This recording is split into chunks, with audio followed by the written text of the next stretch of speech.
Hello class, आज हम बात करने वाले हैं ट्वेल्थ क्लास के चैप्टर 6 जिसका नाम है वंशागत का आणविक आधार।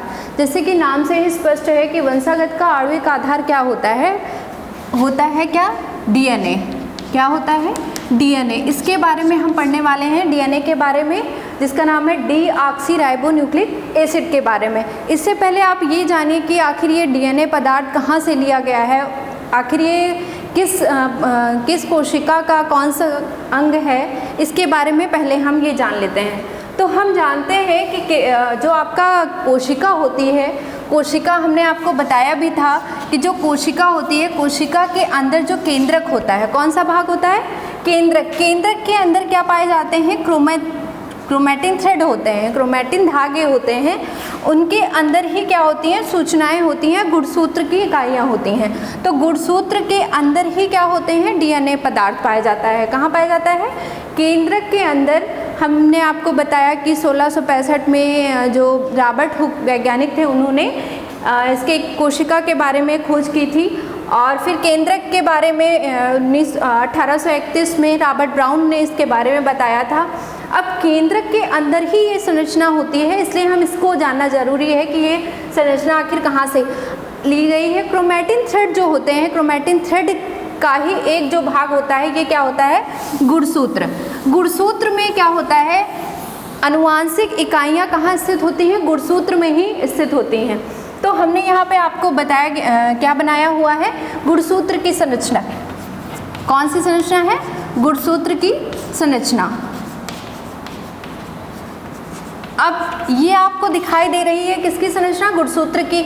अब यहाँ पे जो गुणसूत्र जहाँ से जुड़ा होता है, इसको हम क्या बोलते हैं? सेंट्रोमियर। क्या बोलते हैं? सेंट्रोमियर बोलते हैं। इससे पहले मैंने बताया था गुणसूत्र बिंदु भी इसको कहते हैं।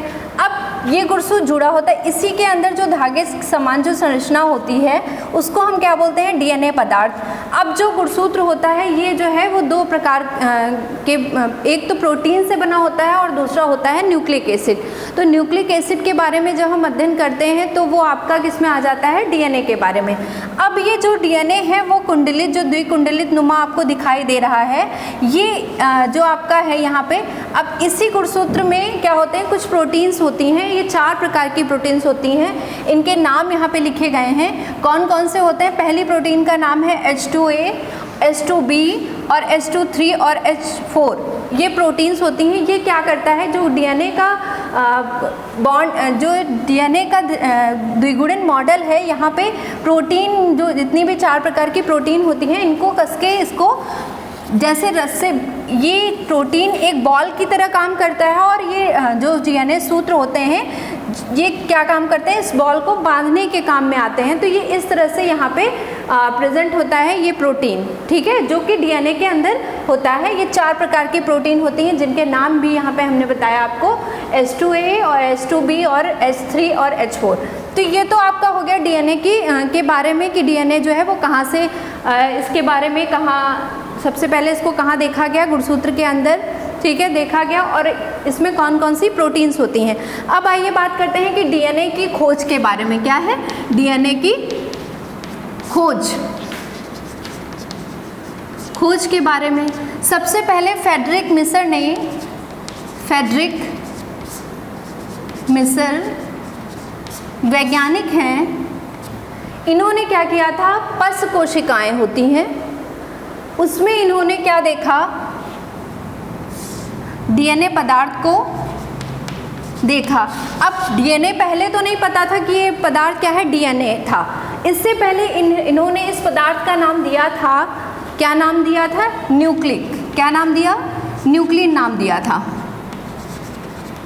ठीक है। उसके बाद इन्होंने देखा कि इसमें कुछ एसिड की मात्रा पाई जाती है, तब इन्होंने इसका नाम क्या दे दिया? न्यूक्लिक, क्या नाम दिया? न्यूक्लिक एसिड नाम दिया था, ठीक है। तो ये तो आपका हो गया। न्यूक्लिक एसिड जो है कितने प्रकार की होती हैं जब बात की जाए, तब ये आपका आता है डीएनए और आरएनए, ठीक है। तो ये इसके बारे में सबसे पहले जो है वो पता किसने लगाया था? डीएनए की खोज के बारे में फ्रेडरिक मिसर ने, ठीक है। अब हम जब बात करते हैं कि न्यूक्लिक एसिड जो होते हैं वो कितने प्रकार के होते हैं? 2 प्रकार के। एक होता है आपका डीएनए और दूसरा होता है आरएनए। डीएनए का क्या नाम होता है? डीऑक्सी राइबोस न्यूक्लिक अम्ल। क्या नाम होता है? डीऑक्सी राइबो न्यूक्लिक अम्ल। और आरएनए का नाम होता है राइबो न्यूक्लिक अम्ल। ये तो आपका हो गया नाम। अब बात करते हैं डीएनए जो है वो कहाँ पाया जाता है। तो जितने भी सभी जीवधारियों में, सभी सजीवों में डीएनए जो है वो आनुवांशिक का काम करता है। किसका काम करेगा? आनुवांशिक पदार्थ का काम करता है। क्या? डीएनए आनुवांशिक पदार्थ का काम करता है डीएनए। अब आरएनए की जब बात करते हैं हम, तो आरएनए जो है वो कहाँ पे पाया जाता है? ये केवल कुछ विषाणुओं में पाया जाता है। कौन कौन से विषाणु होते हैं जिनमें आरएनए आनुवांशिक पदार्थ के रूप में काम करता है? ये आपका होता है टीएमवी, जिसको हम बोलते हैं टोबैको मोजैक वायरस। ये टोबैको मोजैक वायरस क्या होता है? ये सबसे पहले जो है, जब विषाणु की खोज हुई तो जो तंबाकू की पत्ती में ही ये वायरस पाया गया। तंबाकू की पत्ती में सबसे पहला वायरस जो है टोबैको मोजैक वायरस ही था। टीएमवी है, एचआईवी है। एचआईवी वायरस में भी क्या पाया जाता है? आनुवांशिक पदार्थ। कौन सा पाया जाता है? आरएनए पाया जाता है। HIV human immuno deficiency virus होता है। ठीक है। इन्फ्लुएंजा में भी ये क्या काम करता है? आरएनए जो है आनुवांशिक पदार्थ के रूप में काम करता है। क्या? आरएनए।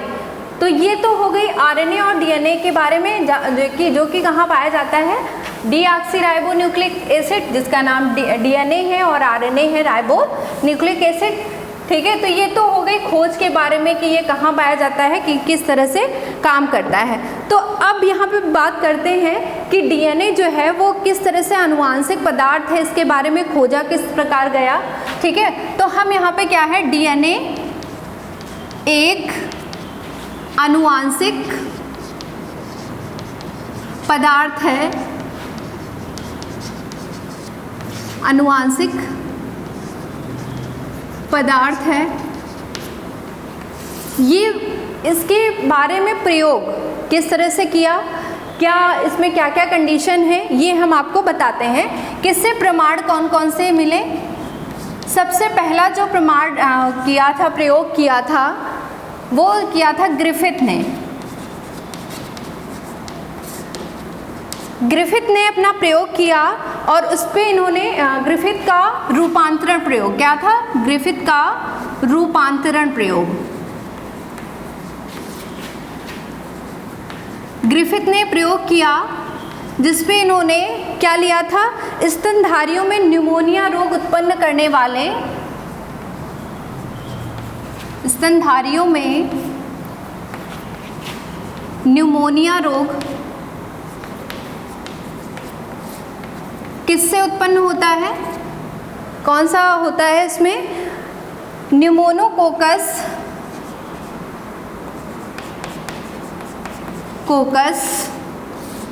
या इसका दूसरा नाम है डिप्लोकोकस। क्या नाम होता है? Diplococcus pneumoniae. डिप्लोकोकस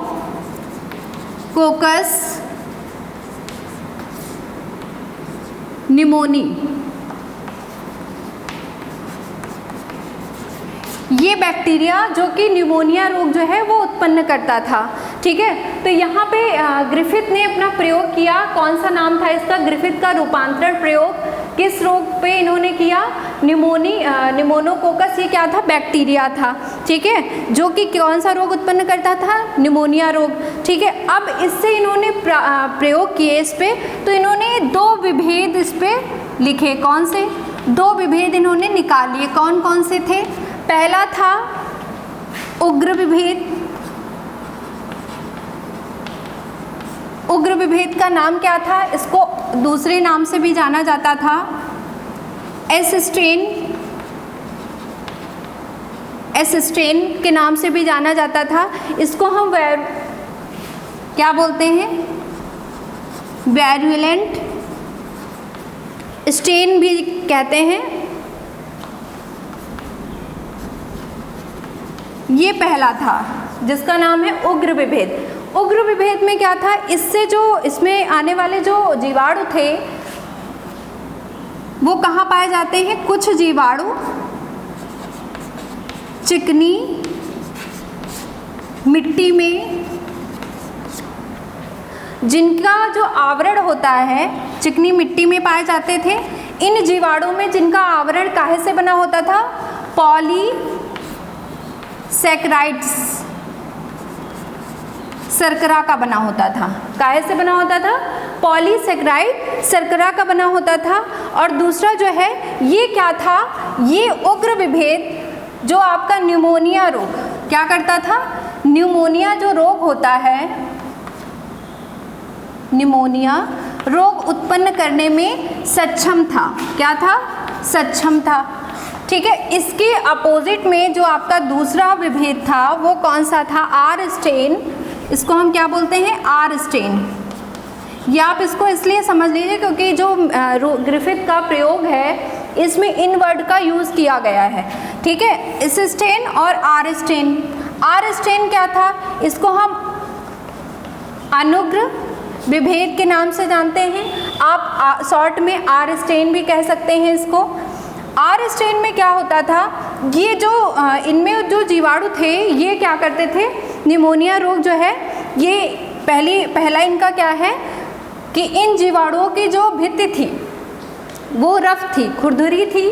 तो पहला क्या हो गया इनका लक्षण, इनकी जो जीवाणुओं की जो भित्ति थी वो किस तरह की थी, खुरदुरी थी। और दूसरा जो था ये किस तरह से काम करता था, ये न्यूमोनिया रोग उत्पन्न नहीं करता था। ठीक है, क्या था, न्यूमोनिया रोग उत्पन्न नहीं करता था। अब आइए हम बात कर लेते हैं कि किस तरह से जो है ग्रिफिथ ने अपना प्रयोग किया, किस तरह से किया। आइए इसको देखते हैं। पहली चीज़ तो आपको ये दो चीज़ याद रखनी है कि आर स्टेन और इस स्टेन होता क्या है। ठीक है, तो पहला हम ये जान लेते हैं कि आर स्टेन और इस स्टेन। तो आर में इस स्टेन में मैंने बताया कि इससे जो कौन सा रोग उत्पन्न होता था, निमोनिया रोग। ठीक है, इसकी जो जीवाणुओं की भित्ति थी वो किस तरह से चिकनी मिट्टी में पाए जाते थे, इसलिए उनकी जो त्वचा थी वो चिकनी होती थी। अब इस स्टेन के जो विभेद थे इनमें जीवाणुओं में क्या किया, इंजेक्ट कराया गया माइस में, चूहे में। इस स्टेन को चूहे में जब इंजेक्ट कराया गया तो क्या रिजल्ट मिला, क्या रिजल्ट मिला, इससे जो जितने भी चूहे थे वो क्या हुए, माइस जो हैं मर गए या डेड हो गए। ठीक है, किसको स्टेन कराने पे, इस स्टेन वाले विभेद को। ठीक है, अब दूसरा जब इन्होंने आर स्टेन को किस में प्रवेश कराया, चूहों में, तो क्या हुआ, आर स्टेन वाले जो मटेरियल को उन्होंने किस में, चूहे में इंजेक्ट कराया। तो क्या है, जितने भी चूहे थे वो क्या हुए, जीवित रहे। क्या हुए, जीवित रहे। ठीक है, अब इन्होंने क्या किया, इस स्टेन को के मटेरियल को इन्होंने 60 डिग्री टेम्परेचर दिया। मतलब 60 डिग्री टेम्परेचर पे इन्होंने इसको हीट किया, गर्म किया, और तब इन्होंने क्या किया, इसको चूहों में इंजेक्ट कराया। तब जितने भी चूहे थे वो क्या है, तब भी वो चूहे जीवित रहे। क्या रिजल्ट मिला, चूहे जीवित रहे। इसी तरह से इन्होंने पहले स्टेप में क्या प्रयोग किया, दूसरे स्टेप में क्या किया, तीसरे में क्या किया, ये आपको ध्यान रखना है, एक के बाद एक। अब इन्होंने क्या किया कि जो आपका हीटिंग वाला मटेरियल था इस स्टेन का, मतलब यहाँ पे क्या है, हीटिंग इस स्टेन लिख लेंगे आप, मटेरियल प्लस इन्होंने क्या किया, आर स्टेन को मिक्स कर दिया। क्या किया, आर स्टेन दोनों को मिक्स कर दिया, और तब क्या किया उन्होंने चूहे में इंजेक्ट करा दिया मटेरियल को, तब क्या हुआ, चूहे जो थे वो मर गए। ठीक है, अब यहाँ पे क्या उन्होंने हीटिंग एस स्टेन को भी लिया और आर स्टेन को भी लिया। अब क्या रिजल्ट मिला, चूहे जो थे वो मर गए थे यहाँ पे। अब इन्होंने कहा, ग्रिफिथ ने, कि एस और आर स्टेन के मध्य में कोई ऐसा कारक था जिसने चूहों को मार दिया। ठीक है, क्योंकि अभी आप इससे पहले आपने हीटिंग मटेरियल एस स्टेन को लिया तो चूहों पे कोई प्रभाव नहीं पड़ा क्योंकि चूहे जो थे वो जीवित थे। अब फोर्थ कंडीशन में ये कौन सी थी, पहली जो कंडीशन थी, दूसरे में क्या किया, तीसरे में क्या किया, ये आपको कंडीशन याद रखनी है। फोर्थ में उन्होंने कहा कि एस स्टेन और आर स्टेन में कोई ऐसा जो कारक था वो उन्होंने क्या किया कि स्पष्ट किया कि जिसके कारण जो थे चूहे जो हैं वो मर गए। अब यहाँ पे आप ग्रिफिथ ने इस कारक को स्पष्ट नहीं किया, इसलिए इनका प्रयोग इतना ज़्यादा अधिक बढ़ नहीं पाया। ठीक है, तो आपने ये देखा कि ग्रिफिथ के रूपांतरण प्रयोग के बारे में कि ग्रिफिथ ने किस तरह से चूहों पर प्रयोग किए। Thank you class.